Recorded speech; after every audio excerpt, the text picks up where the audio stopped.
Elle essuyait les tables d'un petit restaurant quand le vent hurlait contre les vitres ce soir-là. Puis la porte claqua. 15 hommes en manteau noir entrèrent, trempés, silencieux. Elle servit café, offrit des couvertures, laissa fermer les verrous. Dehors, 5 voitures noires cernèrent la façade. Quand elle comprit qui ils étaient, ses mains tremblèrent. Certaines erreurs ne se rattrapent pas. Le vent hurlait contre les vitres du petit restaurant comme une bête en colère. Lise Moreau, 24 ans, essuyait les tables avec des gestes mécaniques, ses mains tremblant légèrement. Pas de froid, d'épuisement. L'autoroute était devenue un cimetière de métal sous la neige, et le petit établissement de sa grand-mère résonnait des gémissements de la tempête. « Lise, tu devrais rentrer avant que ça empire », cria Marcel depuis la cuisine, sa voix rauque portant l'inquiétude de ses 68 ans. Il avait vu bien des hivers dans le nord de la France, mais rien de comparable à ce blizzard de décembre. « Je ne peux pas te laisser seul, Marcel. » Elle esquissa un sourire fatigué, repoussant une mèche de cheveux bruns derrière son oreille. La vérité, c'est qu'elle ne pouvait pas se permettre de manquer une seule journée. Pas avec les dettes qui s'accumulaient et les factures médicales de sa mère qui grossissaient plus vite que la neige dehors. La cloche de la porte tinta violemment quand elle s'ouvrit contre le vent, apportant un tourbillon de neige et un homme en manteau noir à 1000 €, trempé jusqu'aux os. Il chancela à l'intérieur, suivi d'un autre homme également bien habillé, puis d'un autre, et encore un autre. « Bordel, c'est ouvert ici ?» Le premier homme secoua la neige de ses cheveux gris-noirs, révélant des traits durs, et cette assurance particulière de ceux qui n'ont jamais entendu le mot « non ». Ses yeux d'acier balayèrent le modeste restaurant avec un dégoût à peine dissimulé. « Notre convoi est bloqué. Tous les véhicules. » Lise compta rapidement. 15 hommes. 15 hommes en costume cher, qui semblaient appartenir aux salles de réunion, pas à un restaurant de bord de route qui n'avait pas vu de rénovation depuis les années 80. Quelque chose dans leur façon de se déplacer, leur regard qui scannait chaque recoin, leurs mains qui restaient près de leur veste, lui donna la chair de poule. « La cuisine ferme dans 10 minutes, » répondit Lise en prenant une pile de menus, sa voix restant ferme malgré l'instinct qui lui criait de fuir. « Mais vu la tempête, je suppose qu'on peut s'arranger.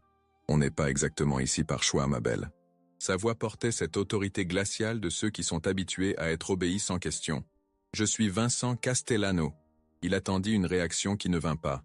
Le nom flotta dans l'air comme une menace non prononcée. Lise le regarda sans ciller. « Enchanté, je suis Lise Moreau, et voici le restaurant de Marcel. » Les sourcils de Vincent se froncèrent imperceptiblement. Il n'était pas habitué aux gens qui ne reconnaissaient pas son nom, et encore moins à être traité avec cette courtoisie professionnelle détachée par le personnel de service. Il y avait quelque chose chez cette fille, cette femme, se corrigea-t-il, notant la façon dont elle se tenait avec une dignité tranquille malgré son uniforme usé et ses yeux fatigués. « Nous avons besoin d'un hébergement pour la nuit », annonça un autre homme, celui-ci avec des cheveux argentés parfaitement coiffés et une montre qui coûtait plus que la plupart des voitures. La police routière dit que rien ne bouge avant demain matin. Marcel émergea de la cuisine, s'essuyant les mains sur son tablier. « Eh bien, messieurs, c'est pas exactement le Georges V, mais vous êtes les bienvenus pour attendre que la tempête passe. Lise, sers du café à ces messieurs et ce qui reste du service du soir. En fait, dit Lise, étudiant le groupe avec une réalisation grandissante, vous devriez peut-être appeler les hôtels en ville. Cette tempête se prépare depuis toute la journée et... Déjà essayé, l'interrompit Vincent sortant son téléphone. Pas de réseau. Rien. La tour de téléphonie mobile est tombée il y a environ 1 heure, confirma Marcel. La tempête a aussi coupé les lignes fixes. Ça arrive tous les quelques années par ici. Lise observa la réalité de la situation s'installer sur le groupe. Ces hommes étaient clairement habitués à ce que des solutions soient achetées et livrées immédiatement. Le concept d'être véritablement coincé leur était étranger. Mais il y avait autre chose dans leur regard, quelque chose qui lui rappelait les documentaires qu'elle avait vus à la télé, la façon dont ils se positionnaient près des sorties, dont leurs yeux ne cessaient jamais de bouger, dont ils semblaient communiquer par des regards. Alors, qu'est-ce que vous suggérez exactement ? Le ton de Vincent avait glissé de l'agacement vers quelque chose qui ressemblait à de l'inquiétude, mais pas du genre qu'elle avait l'habitude de voir chez des hommes d'affaires ordinaires. « Je suggère que vous vous installiez, » répondit Lise, se dirigeant déjà vers la cafetière. « Parce qu'à moins que vous ayez l'intention de marcher 24 kilomètres dans un blizzard avec ses chaussures, vous passez la nuit ici. » Un des hommes, plus jeune avec une énergie nerveuse, rit maladroitement. Elle ne peut pas être sérieuse. Il doit y avoir un autre endroit. Un hôtel, un motel, n'importe quoi. L'hôtel le plus proche est l'auberge de la vallée, à 19 km au nord, dit Marcel de façon pragmatique. Mais la route départementale est complètement impraticable. La préfecture appelle ça la pire tempête en 20 ans. Lise commença à remplir les tasses de café avec une efficacité exercée, observant le groupe pendant qu'elle travaillait. Ils étaient tous clairement importants, probablement habitués aux premières classes en tout, et maintenant ils étaient coincés dans un petit restaurant de campagne avec des meubles dépareillés et un jukebox qui ne jouait que de la chanson française des années 90. Mais surtout, ils regardèrent par les fenêtres avec une vigilance qui n'avait rien à voir avec la météo. « C'est ridicule », marmonna un homme avec un accent italien. « J'ai une réunion demain matin à Marseille. »« Nous avons tous des obligations », dit Vincent sèchement. Mais ses yeux continuaient de dériver vers Lise pendant qu'elle se déplaçait entre les tables. Il y avait quelque chose dans la façon dont elle gérait la crise. Pas de panique, pas de drame, juste une compétence tranquille. C'était rafraîchissant en fait, et dangereux. « Le café est frais », annonça Lise, déposant des tasses autour de la plus grande table. « On a quelques sandwichs qui restent du déjeuner et Marcel fait une tarte aux pommes excellente. Pas exactement gastronomique, mais c'est chaud. »« Combien ?» demanda Vincent, tendant la main vers son portefeuille.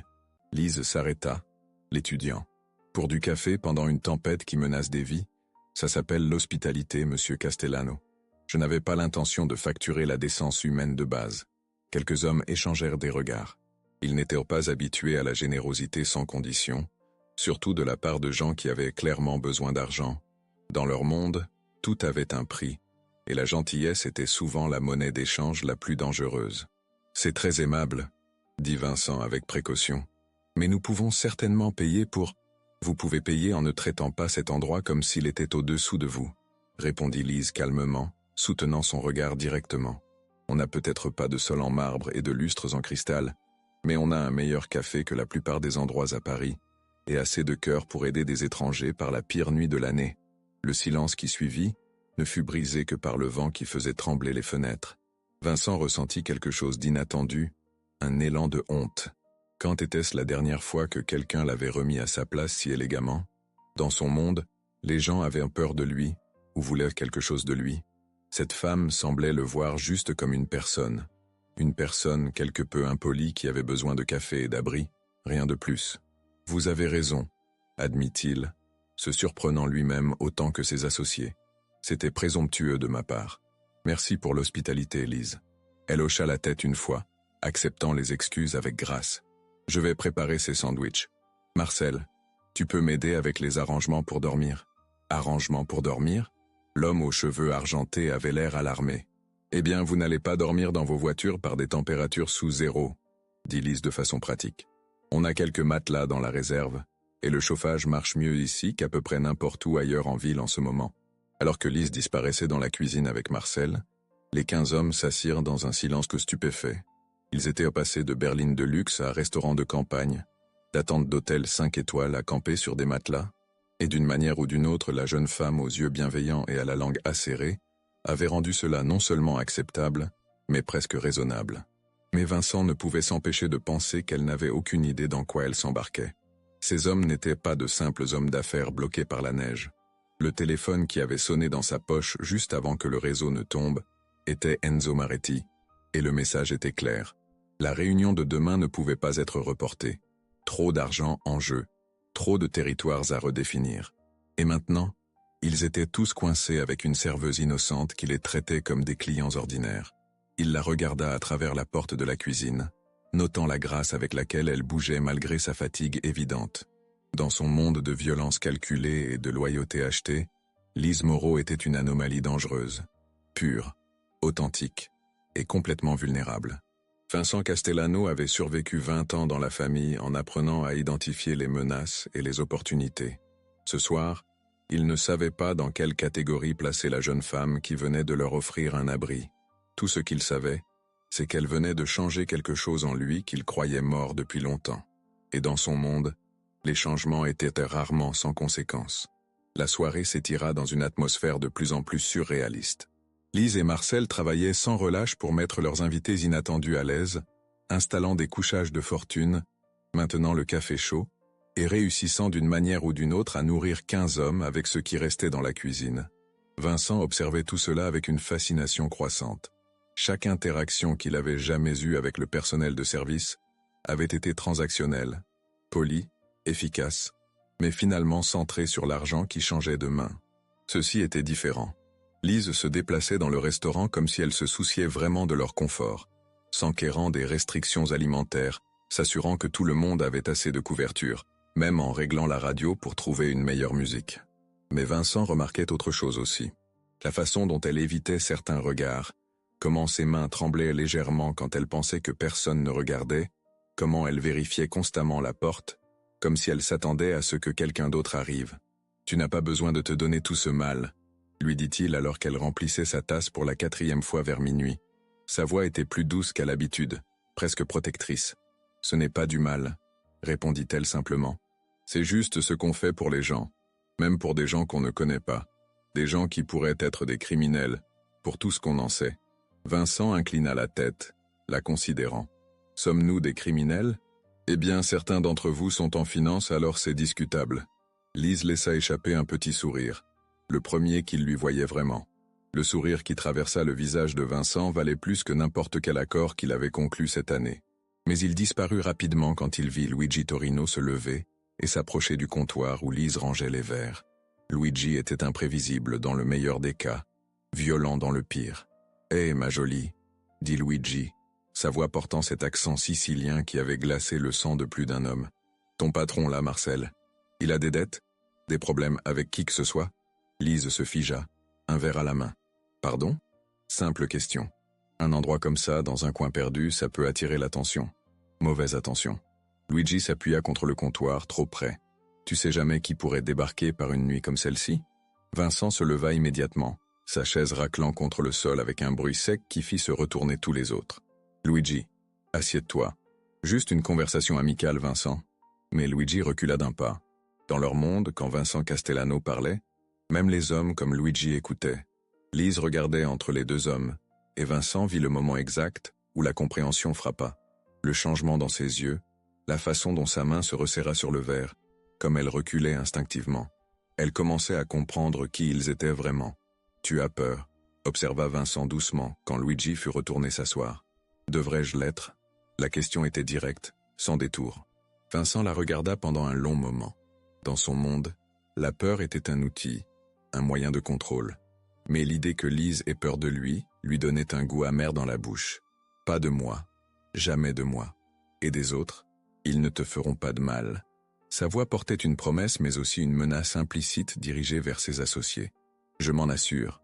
Lise hocha la tête lentement, mais Vincent vit qu'elle ne le croyait qu'à moitié. Intelligente.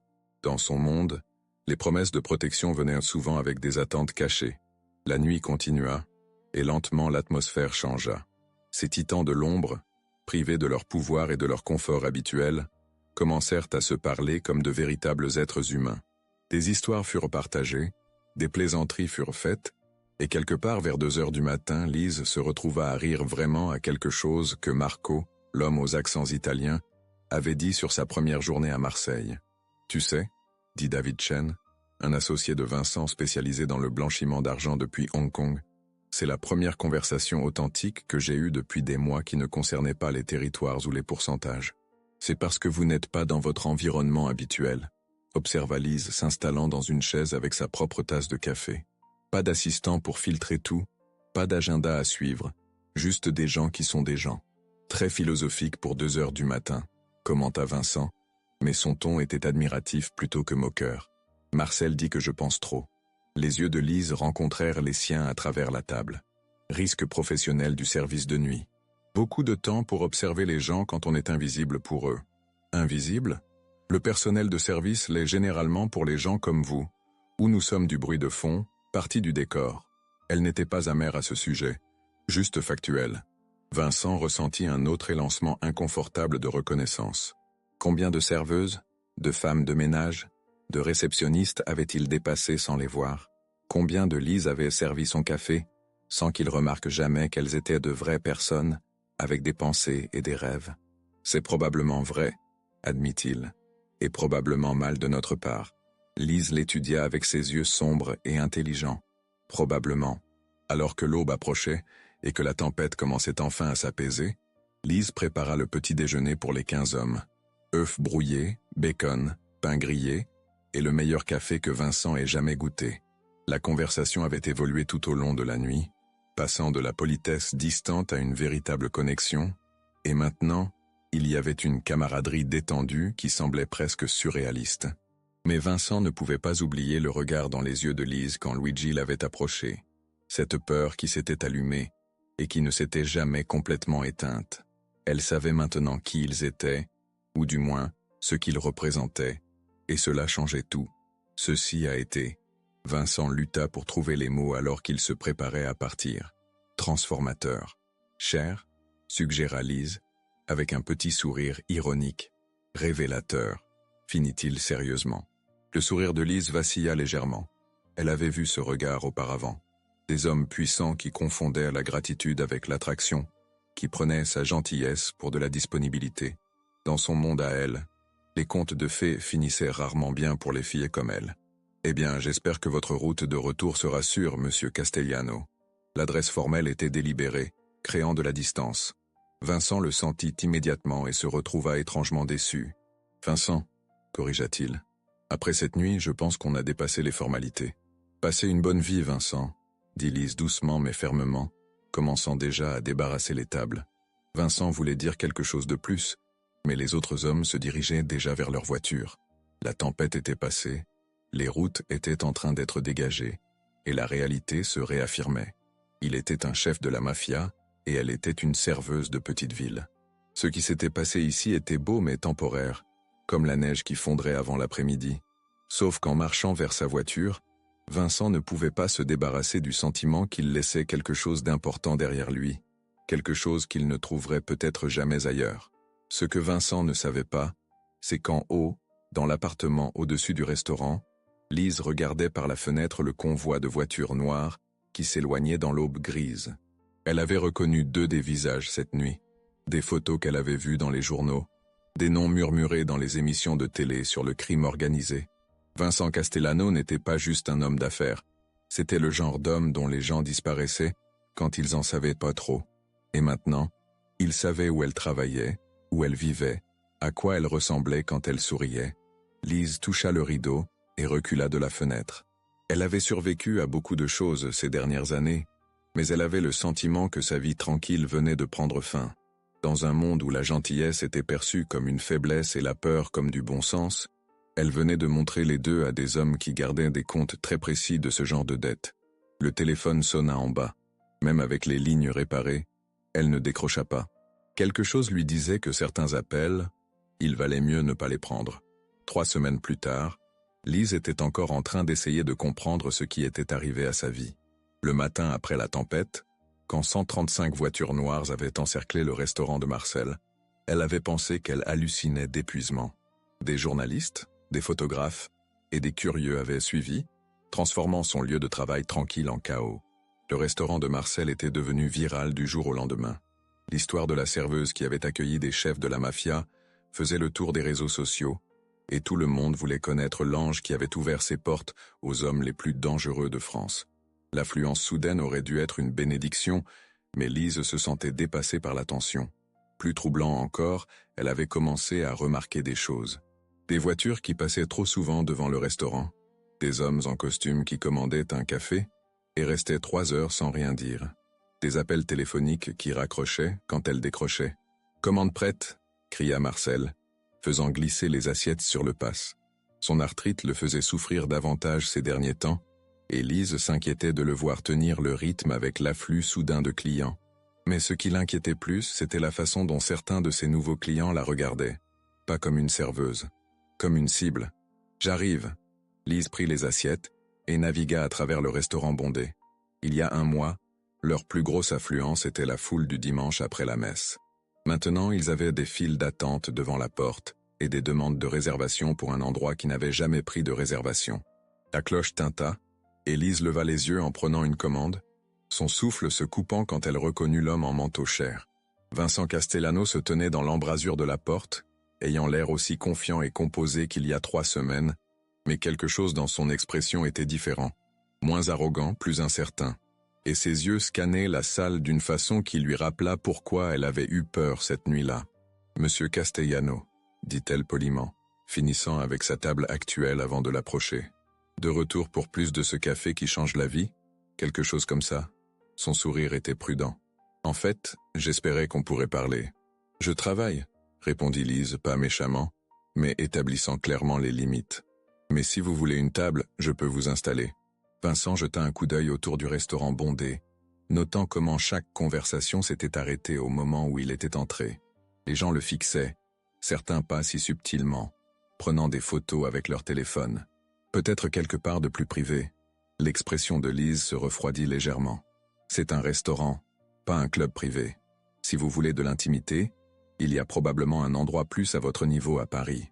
C'est sorti de travers, dit Vincent rapidement. Je voulais dire l'attention. Ça doit être difficile pour vous, toute cette célébrité soudaine. Lise étudia son visage, cherchant des signes de la condescendance à laquelle elle s'était habituée de la part des clients qui avaient vu son histoire aux informations. Au lieu de cela, elle trouvait ce qui ressemblait à une préoccupation authentique. Ou peut-être était-il juste bon acteur. Dans son monde, tout le monde l'était. Ça aurait été un défi, admit-elle, mais bon pour les affaires. Vraiment ? Vincent fit un geste vers une table d'angle qui venait de se libérer. 5 minutes, s'il vous plaît. Contre son meilleur jugement, Lise hocha la tête. Elle le conduisit à la table et s'assit en face de lui, très consciente que tous les yeux du restaurant suivaient leur conversation, et pas seulement ceux des clients ordinaires. L'homme en costume gris au comptoir, celui qui était là depuis l'ouverture, avait cessé de faire semblant de lire son journal. « Vous n'avez donné aucune interview ?» observa Vincent. La plupart des gens dans votre situation auraient de capitaliser sur l'attention. Contrat de livre, apparition télévisée, opportunité de partenariat. Le rire de Lise était doux, mais sans humour. Et quelle situation exactement, monsieur Castellano ? Vincent, s'il vous plaît. Et je voulais dire, eh bien, clairement l'argent est serré. Le restaurant, les factures médicales de votre mère. La colonne vertébrale de Lise se raidit. Excusez-moi. Qu'est-ce que vous venez de dire ? Vincent réalisa son erreur immédiatement. Dans son monde, les vérifications d'antécédents et les évaluations financières étaient une procédure standard avant toute interaction significative. Il avait oublié que les gens normaux considéraient de telles choses comme invasives et dangereuses. « Je n'ai pas voulu dire... » Il commença. « Vous m'avez fait enquêter. Ce n'était pas une question. » Sa voix était calme, mais mortelle. « C'est une pratique standard quand... » « Quand quoi ?» Le ton de Lise était glacial. « Quand vous vous encanaillez avec la petite serveuse, quand vous décidez de jouer au philanthrope avec la pauvre fille du peuple, ce n'est pas... » Vincent passa une main dans ses cheveux, frustré. Il était habituellement articulé, mais quelque chose chez Lise faisait s'éparpiller ses pensées. « J'étais inquiet pour vous, l'attention, les journalistes. Je voulais m'assurer que vous alliez bien. Alors vous avez envahi ma vie privée, au lieu de simplement demander. » Lise se leva. « Je sais à quoi ça ressemble. » « Et à quoi ça ressemble exactement ? » « Ça ressemble à quelqu'un qui pense que je suis un cas de charité qui ne peut pas s'occuper d'elle-même, » dit Lise. « Ça ressemble à quelqu'un qui pense que je suis si loin en dessous de lui qu'il a besoin d'un rapport financier complet avant de décider si je vaux la peine de son inquiétude. Lise, s'il vous plaît, merci pour votre visite, monsieur Castellano. Profitez du café. » Elle s'éloigna, laissant Vincent assis seul à la table d'angle avec le sentiment distinct qu'il venait de gâcher quelque chose d'important. Depuis le passe-plat de la cuisine, Marcel observait l'interaction avec des yeux connaisseurs. Il avait vu beaucoup de riches passer au fil des ans, habituellement perdus ou se perdant dans la routine. Mais il avait aussi vu la façon dont Vincent avait regardé Lise cette nuit-là pendant la tempête, comme un homme voyant la lumière du soleil pour la première fois. « Raté ?» demanda Marcel quand Vincent s'approcha du comptoir pour payer. « Complètement », admit Vincent. « Je voulais l'aider et au lieu de ça, je l'ai insulté. »« L'aider avec quoi exactement ?» Vincent fit un geste vague. « Les factures médicales, les finances du restaurant. Ce ne serait pas difficile de... »« Fiston, laisse-moi t'arrêter tout de suite. » interrompit Marcel. « Lise a plus de fierté que la plupart des gens ont d'argent. Tu veux l'aider ? Traite-la comme une égale, pas comme un problème à résoudre. » « Je ne comprends pas. » Marcel étudia Vincent avec des yeux perçants qui avaient vu des décennies de nature humaine. « Tu as l'habitude d'acheter ta sortie des problèmes. Tu ne peux pas acheter ton entrée dans la confiance. Alors comment je répare ça ? Tu ne le répares pas. Tu le gagnes. » Marcel se versa une tasse de café. Cette fille a déjà été blessée auparavant par des hommes qui pensaient que l'argent les rendait meilleurs qu'elle. Prouve que tu es différent. Comment? C'est à toi de le découvrir. Mais je vais te dire ceci. Lise a un diplôme de Sciences Po en relations internationales et parle 5 langues. Elle travaille ici parce que parfois, la vie te donne des coups de pied quand tu es à terre, pas parce qu'elle ne peut pas faire mieux. Vincent se sentit comme s'il avait reçu un coup de poing dans l'estomac. Sciences Po, 5 langues, relations internationales. La femme à qui il avait inconsciemment fait preuve de condescendance était probablement plus éduquée que la moitié de ses associés, et probablement plus dangereuse aussi, s'il lisait correctement les signes. Pourquoi elle n'a rien dit? Tu l'aurais fait? Défia Marcel. Quand chaque étranger suppose que tu es stupide parce que tu leur sers du café, quand montrer que tu es surqualifié pour ton travail met juste les gens mal à l'aise. Vincent quitta le restaurant la tête en vrille. Lise Moreau était une énigme qu'il ne pouvait pas résoudre avec l'argent ou le pouvoir, et pour la première fois depuis des années, il se trouvait véritablement intrigué par une autre personne. Mais plus troublant, il se trouvait à remettre en question ses propres méthodes. Dans son monde, l'information était survie. Connaître les faiblesses de ses adversaires, les besoins de ses alliés, les secrets de ses ennemis, était ce qui le gardait en vie et au pouvoir. Mais Lise n'était aucune de ces choses. Elle était juste une femme qui avait été gentille avec lui pendant la pire nuit de l'année, et il l'avait traitée comme une acquisition potentielle. Pendant ce temps, Lise était dans la cuisine nettoyant agressivement un grill déjà impeccable. L'enquête de Vincent l'avait ébranlée plus qu'elle ne voulait l'admettre. Pas seulement à cause de l'invasion de la vie privée, mais à cause de ce que cela révélait sur la façon dont il la voyait. Un projet de charité, une bonne action à accomplir. Dans son monde à elle, elle avait appris à reconnaître les hommes dangereux. Vincent Castellano était dangereux d'une façon différente que les autres cette nuit-là. Il était dangereux parce qu'il lui faisait vouloir croire qu'elle pourrait être plus qu'une serveuse dans l'histoire de quelqu'un d'autre. Mais les contes de fées, Lise le savait, finissaient rarement bien pour les filles, qui en savaient trop sur les mauvaises personnes. Si vous ressentez la même tension que Lise en ce moment, si cette histoire vous tient en haleine et vous fait réfléchir sur les choix que nous faisons quand la peur et l'attraction se mélangent, alors vous comprenez pourquoi ce genre de récit mérite d'être partagé. Abonnez-vous pour ne manquer aucune suite de cette histoire troublante, et surtout dites-moi dans les commentaires, que feriez-vous à la place de Lise? Feriez-vous confiance à Vincent, ou la méfiance serait-elle plus forte? Votre instinct vous dit-il de fuir ou de rester? Le colis arriva un jeudi matin, livré par un coursier qui avait l'air de ne jamais avoir quitté le 16e arrondissement. Lise signa pour le recevoir avec curiosité, notant le papier coûteux et l'adresse de retour qui disait simplement « Castellano Entreprise, Paris ». À l'intérieur se trouvait un chèque de 80 000 € fait au nom du restaurant de Marcel, accompagné d'une note manuscrite sur du papier à en-tête qui coûtait probablement plus que ce que Lise gagnait en une semaine. « Lise, ceci n'est pas de la charité. C'est un paiement pour services rendus pendant la tempête, plus une compensation pour les inconvénients que notre arrivée inattendue a causé à votre établissement. Veuillez l'accepter dans l'esprit où c'est destiné. Vincent. PS. J'ai réfléchi à ce que vous avez dit sur le fait de traiter les gens comme des égaux. Vous aviez raison. J'apprends encore. » Lise fixa le chèque pendant 1 minute entière avant de marcher vers la cuisine. « Marcel, nous avons un problème. » Elle lui montra le chèque et la note. Marcel siffla doucement. « Eh bien, c'est un geste généreux. C'est de la manipulation, » dit Lise fermement. « Il pense qu'il peut racheter sa place dans mes bonnes grâces. Peut-être, ou peut-être qu'il essaie de te montrer qu'il a appris quelque chose. » Marcel étudia la note. « Il dit ici que ce n'est pas de la charité. 80 000 € pour une nuit de café et de sandwich. Allez, Marcel. C'est exactement à quoi ressemble la charité quand les riches veulent se sentir bien dans leur peau. » Lise était encore en train de fulminer quand le téléphone sonna 2 heures plus tard. « Restaurant de Marcel, c'est Lise. S'il vous plaît, ne raccrochez pas. » La voix de Vincent était immédiate, urgente. « Je sais que vous avez reçu le chèque, et je sais que vous pensez que l'argent résout tout. Ce n'est pas de ça qu'il s'agit, » répondit Lise froidement. « Alors de quoi il s'agit ?» Le silence s'étira entre eux. Lise pouvait entendre le trafic en arrière-plan. Il appelait probablement de sa voiture entre des rendez-vous, traitant ceci comme une autre transaction commerciale à gérer. « Je n'arrive pas à arrêter de penser à cette nuit, » dit Vincent finalement, sa voix plus silencieuse. « Pas à cause de la tempête ou de l'inconvénient, mais à cause de vous. La façon dont vous nous avez traités et me avez traité, comme si je valais la peine d'être aidé sans rien attendre en retour. Alors vous m'avez fait enquêter. Alors j'ai paniqué. L'admission les surprit tous les deux. Lise, dans mon monde, tout le monde veut quelque chose. Tout le monde a un angle. Quand quelqu'un est vraiment gentil sans attendre de paiement, je ne sais pas comment le traiter. L'enquête n'était pas parce que vous étiez en dessous de moi. C'était parce que je ne comprenais pas comment quelqu'un pouvait être si bon. Lise se retrouvait à serrer le téléphone plus fort.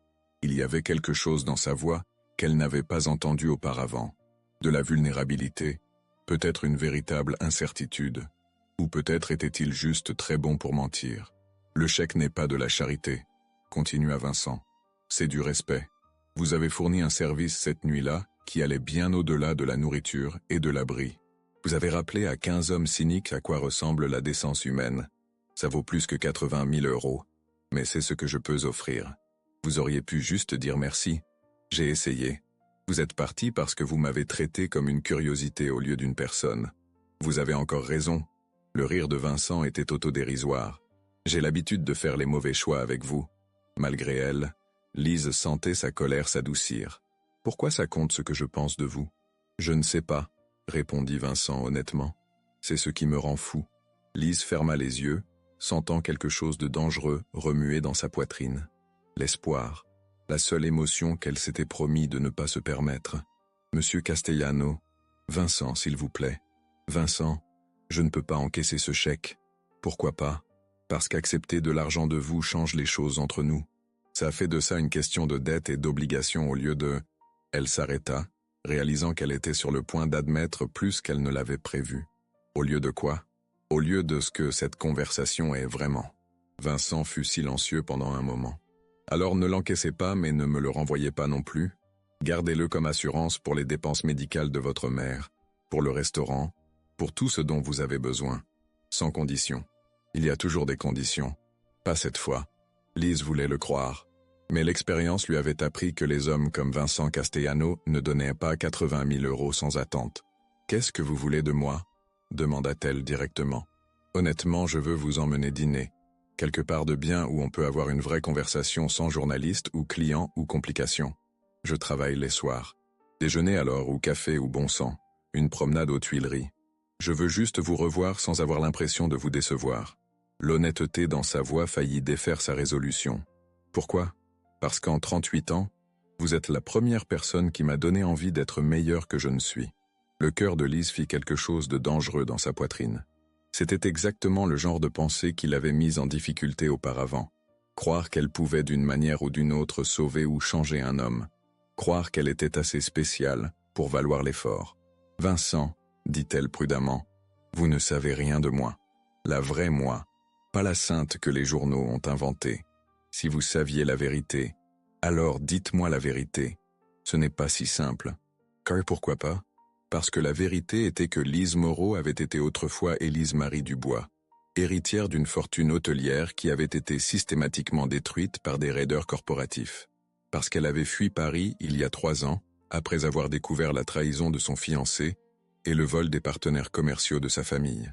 Parce qu'elle travaillait au restaurant de Marcel, non seulement pour survivre, mais pour se cacher du monde qu'il avait mâché et recraché. Parce que si Vincent savait qui elle était vraiment, il réaliserait que la femme qu'il poursuivait était la même femme dont la famille avait été détruite quand sa propre organisation avait soutenu l'OPA hostile de Jean-Marc Dubois sur Dubois International il y a 3 ans. Sa propre famille l'avait vendu pour des parts de territoire dans le sud de la France. Lise, vous êtes là? Je suis là. Elle réussit. Vincent, c'est compliqué d'une façon que vous ne pouvez pas imaginer. Alors aidez-moi à comprendre. Je ne peux pas. Pas encore. Peut-être jamais. Et si j'étais prêt à attendre? La question resta suspendue entre eux comme un pont que Lise n'était pas sûre d'être assez courageuse pour traverser. Une partie d'elle voulait lui dire tout. La vérité sur son identité. Sur la façon dont leur vie avait été connectée bien avant cette nuit de tempête. Mais une autre partie, la partie qui avait appris à se protéger, savait que certains ponts vous brûlaient quand vous essayiez de les traverser. « J'ai besoin de temps », dit-elle finalement. « Le temps, je peux vous le donner. La pression, je n'arrive pas à m'empêcher de l'appliquer. » Le rire de Vincent était autodérisoire. Avertissement équitable. Et je ne suis pas très doué pour être voulu pour les mauvaises raisons. Quelles seraient les bonnes raisons? Lise ferma les yeux, se souvenant de la façon dont il l'avait regardé pendant la tempête. Pas comme une conquête ou un projet, mais comme quelqu'un qu'il était vraiment content de connaître, avant qu'il sache son nom de famille, avant qu'il sache ce qu'elle valait ou qui étaient ses ennemis. « Trouvez ça, dit-elle, et peut-être qu'on parlera. » Après avoir raccroché, Lise fixa le chèque pendant longtemps. 80 000 €. Assez pour rattraper les traitements de sa mère. Assez pour aider Marcel à moderniser l'équipement. Assez pour respirer un peu plus facilement. Mais l'accepter, c'était accepter quelque chose d'autre, quelque chose pour quoi elle n'était pas prête. Marcel la trouva 20 minutes plus tard, fixant encore le chèque. « Qu'est-ce que tu vas faire ?»« Je ne sais pas, » admit Lise. « Prendre l'argent me semble mal, mais nous en avons besoin. Ne pas le prendre me semble de l'orgueil qui se met en travers de la praticité. Qu'est-ce que ton instinct te dit ?» L'instinct de Lise lui disait que Vincent Castellano était dangereux pour sa tranquillité d'esprit soigneusement reconstruite. Son instinct lui disait que peu importe à quel point il semblait sincère, s'impliquer avec lui mènerait finalement au chagrin. Son instinct lui disait aussi qu'elle était déjà plus impliquée qu'elle ne voulait l'admettre. « Mon instinct me dit que j'ai des ennuis dans tous les cas. » Marcel hocha la tête pensivement. « Tu sais, en 50 ans de mariage, ma Sarah avait l'habitude de dire « La plus grosse erreur que font les gens, c'est de supposer qu'ils peuvent prédire comment les histoires d'amour finissent. Ce n'est pas une histoire d'amour, Marcel. N'est-ce pas ?» Les yeux de Marcel pétillaient. Un garçon conduit 2 heures par un temps discutable juste pour s'excuser d'une conversation qui s'est mal passée. Envoie de l'argent qu'il sait que tu ne prendras pas juste pour prouver qu'il écoute ce que tu as dit. Ça ressemble au début de quelque chose pour moi. Ou au début d'un désastre. Parfois c'est la même chose, dit Marcel en haussant les épaules.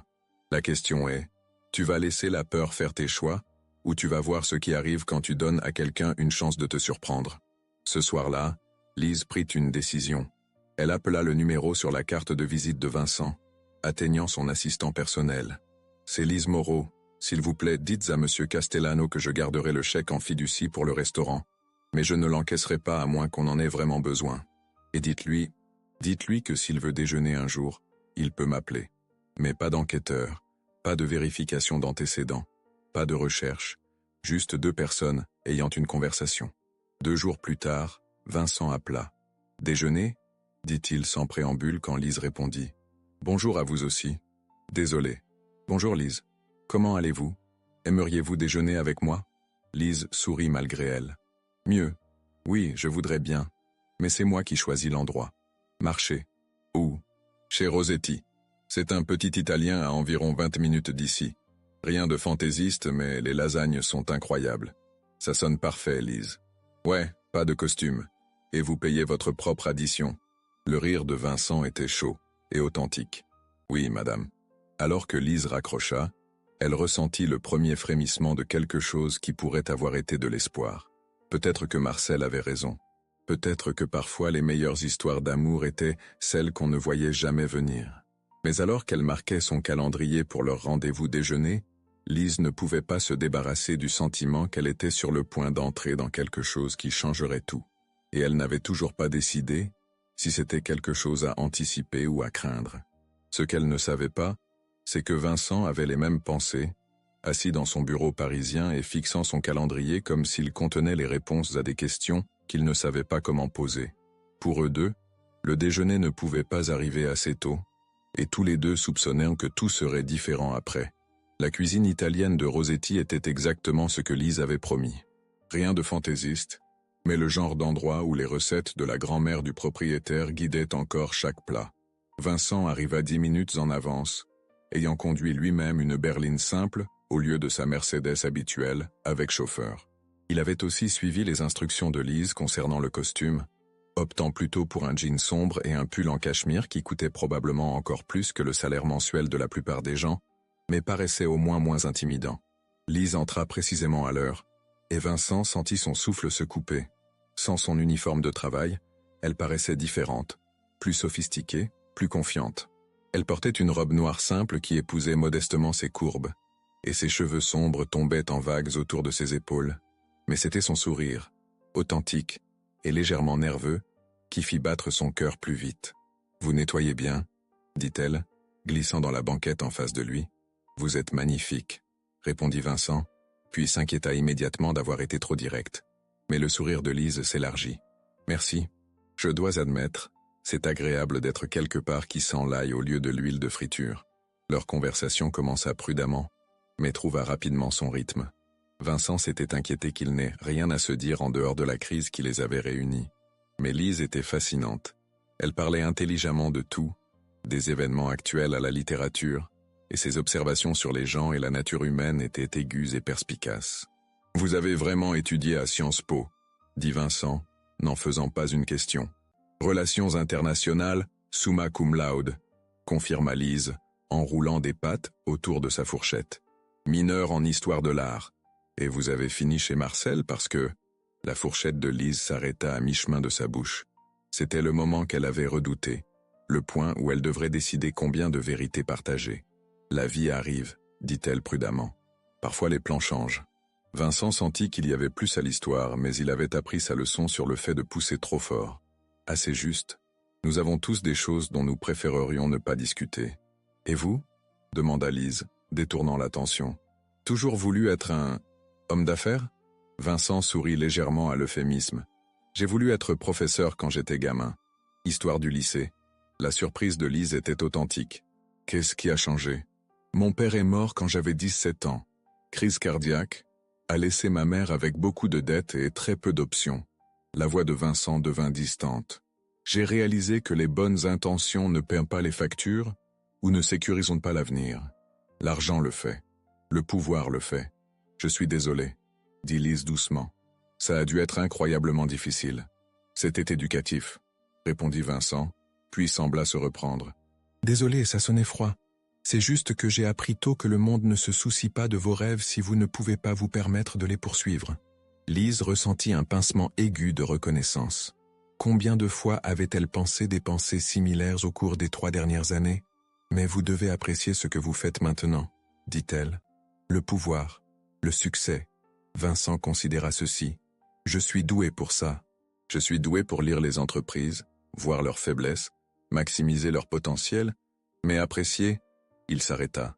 Jusqu'à récemment, j'avais oublié qu'il était supposé y avoir une différence entre être doué à quelque chose et l'apprécier. Qu'est-ce qui a changé récemment ? Vincent rencontra ses yeux directement. J'ai rencontré quelqu'un qui m'a rappelé qu'il y a plus dans la vie que les marges de profit et les territoires. L'intensité de son regard fit rougir les joues de Lise. Elle baissa les yeux vers son assiette, soudain très intéressée par ses lasagnes. « Vincent, » dit-elle prudemment, « qu'est-ce que vous cherchez ici ? Avec moi, je veux dire. Honnêtement, je ne sais pas. » Son rire était autodérisoire. Pour quelqu'un qui prend des décisions valant des millions chaque jour, ça sonne probablement pathétique, mais vous m'avez fait remettre en question tout ce que je pensais savoir sur ce que je voulais. Lise sentit ses murs soigneusement construits commencer à se fissurer. Cette version vulnérable et incertaine de Vincent était bien plus dangereuse pour sa tranquillité d'esprit que l'homme d'affaires arrogant n'avait été. « Ce n'est pas juste, » murmura-t-elle. « Qu'est-ce qui n'est pas juste ? Être charmant, être réel, me donner envie de… » Elle s'arrêta. « Envie de quoi ? Vous faire confiance, » finit Lise silencieusement. Ils restèrent assis en silence pendant un moment, le poids de l'admission suspendu entre eux. Vincent tendit la main à travers la table, couvrant la sienne. « Vous pouvez me faire confiance, Lise. » Lise regarda leurs mains jointes, sentant la chaleur de sa peau contre la sienne. Pendant un moment, elle le crut presque. Crut presque que peut-être, d'une manière ou d'une autre, il pouvait trouver un moyen de faire fonctionner ceci malgré tout ce qui se dressait entre eux. Puis son téléphone sonna. Lise jeta un coup d'œil à l'écran et son visage pâlit. « Je dois prendre ça, » dit-elle, retirant sa main. « C'est l'hôpital. » Vincent regarda Lise sortir pour prendre l'appel, notant comment sa posture changea, devenant tendue et inquiète. À travers la fenêtre, il pouvait la voir faire les 100 pas, une main pressée contre son front dans une détresse évidente. Quand elle revint à la table 5 minutes plus tard, ses yeux brillaient de larmes non versées. « Je suis désolée, » dit-elle, prenant son sac. « Je dois y aller. Ma mère, il y a eu une complication avec son traitement. »« Quel hôpital ?» demanda Vincent, se levant déjà. « Je vous conduis. »« Non, ce n'est pas… Vous n'avez pas besoin de… » Lise était clairement bouleversée, essayant de maintenir son sang-froid pendant que son monde basculait. « Lise. » La voix de Vincent était douce mais ferme. « Laissez-moi vous aider. » Le trajet vers l'hôpital Saint-Antoine se passa dans un silence tendu. Lise était assise rigide sur le siège passager, fixant par la fenêtre pendant que Vincent naviguait dans le trafic avec l'efficacité de quelqu'un habitué à la gestion de crise. « Elle va s'en sortir », dit-il silencieusement alors qu'il se garait. « Vous ne pouvez pas savoir ça », répondit Lise, mais sa voix manquait de conviction. Elle avait peur et essayait de ne pas le montrer. Dans la salle d'attente, Vincent observa Lise faire les 100 pas, parlant avec les médecins, gérant la crise avec cette même compétence calme qu'il avait admirée cette nuit-là dans la tempête. Mais il pouvait voir la peur sous la surface, la façon dont ses mains tremblaient quand elle pensait que personne ne regardait. « Mademoiselle Moreau ?» Un médecin s'approcha. « Votre mère est stable. Nous avons ajusté son traitement, mais nous aimerions la garder en observation pendant quelques jours. » Lise s'affaissa de soulagement. « Puis-je la voir ?»« Bien sûr. Chambre 247. » Alors que Lise se dirigeait vers l'ascenseur, Vincent la suivit. « Lise, attendez. » Elle se retourna, et pour la première fois depuis qu'il la connaissait, elle avait l'air complètement vulnérable. « Vincent, je ne peux pas me permettre de perdre quelqu'un d'autre. » Quelqu'un d'autre? Les mots étaient sortis avant qu'elle puisse les arrêter. Maintenant Vincent la regardait avec cette intelligence aiguë qu'elle avait vue cette nuit-là, lisant entre les lignes. « Lise, dit-il doucement, qui avez-vous perdu ?»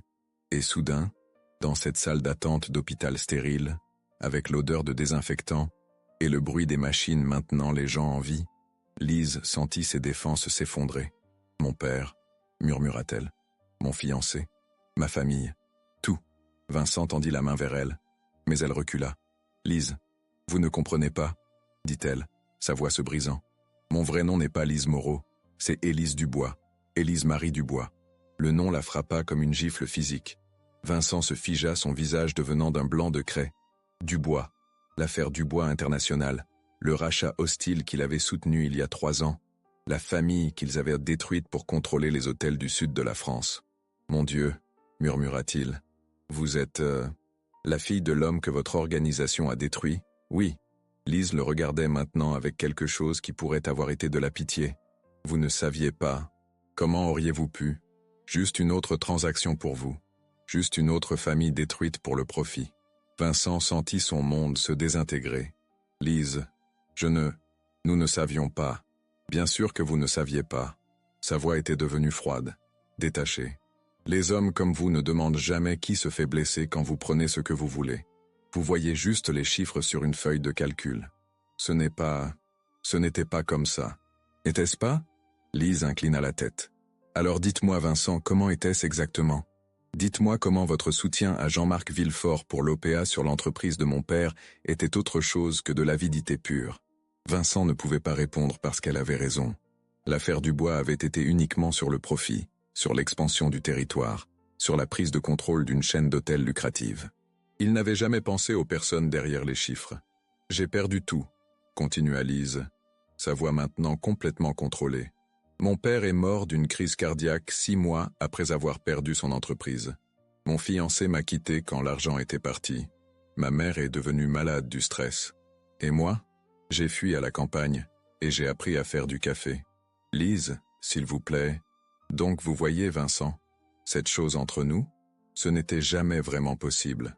Vous ne pouvez pas construire quelque chose de réel sur les ruines de la vie de quelqu'un d'autre. » Elle se dirigea vers l'ascenseur, mais Vincent la rattrapa. « Attendez, s'il vous plaît, laissez-moi arranger ça. » Lise se retourna, et le regard qu'elle lui donna était à la fois triste et résigné. « Vous ne pouvez pas arranger ça, Vincent. Vous ne pouvez pas ramener mon père. Vous ne pouvez pas défaire 3 ans de ma vie. Et vous ne pouvez certainement pas faire disparaître le fait que chaque fois que je vous regarde maintenant, je verrai l'homme qui a aidé à détruire ma famille. » Les portes de l'ascenseur s'ouvrirent, et Lise entra. « Au revoir, Vincent. » Alors que les portes se fermaient, Vincent resta dans le couloir d'hôpital, se sentant plus seul qu'il ne s'était senti depuis des années. Il avait trouvé la femme qui l'avait fait vouloir être meilleur, seulement pour découvrir qu'il était la raison pour laquelle elle avait besoin de l'être. Dans l'ascenseur qui montait, Lise ferma les yeux et laissa enfin les larmes venir. Pas pour Vincent, pas pour ce qui aurait pu être, mais pour la fille qu'elle avait été avant que son monde ne s'effondre. La fille qui croyait encore aux contes de fées et aux fins heureuses. Cette fille était morte il y a 3 ans, avec son père. Ce qui restait était une femme qui savait que parfois, l'amour n'était pas suffisant pour surmonter les péchés du passé. Et parfois, Les hommes les plus dangereux étaient ceux qui vous faisaient oublier pourquoi vous deviez avoir peur. En haut, dans la chambre 247, Lise prit la main de sa mère endormie et se permit enfin de pleurer pour tout ce qu'elle avait perdu et tout ce qu'elle ne pourrait jamais avoir. Dehors, dans le parking de l'hôpital, Vincent Castellano s'assit dans sa voiture et se demanda si la rédemption était possible pour un homme qui n'avait jamais pensé à en avoir besoin. Et quelque part entre les regrets et la révélation, tous les deux réalisèrent que certaines histoires d'amour étaient destinées à être des tragédies dès le début. La seule question qui restait était de savoir si l'amour pouvait jamais vraiment conquérir la justice, ou si certains péchés étaient tout simplement trop lourds à porter. Si cette histoire vous a bouleversé autant qu'elle nous a bouleversés en l'écrivant, si elle vous a fait réfléchir sur le prix du pouvoir et la possibilité du pardon, alors vous comprenez pourquoi ces récits de rédemption difficiles touchent si profondément. Abonnez-vous à notre chaîne pour ne manquer aucune de ces histoires qui explorent les zones grises de la moralité humaine. Et surtout, dites-nous ce que vous en pensez. Vincent mérite-t-il une chance de se racheter? Lise devrait-elle pardonner l'impardonnable? Certaines blessures sont-elles trop profondes pour guérir? Vos réflexions enrichissent ces histoires autant que les personnages eux-mêmes.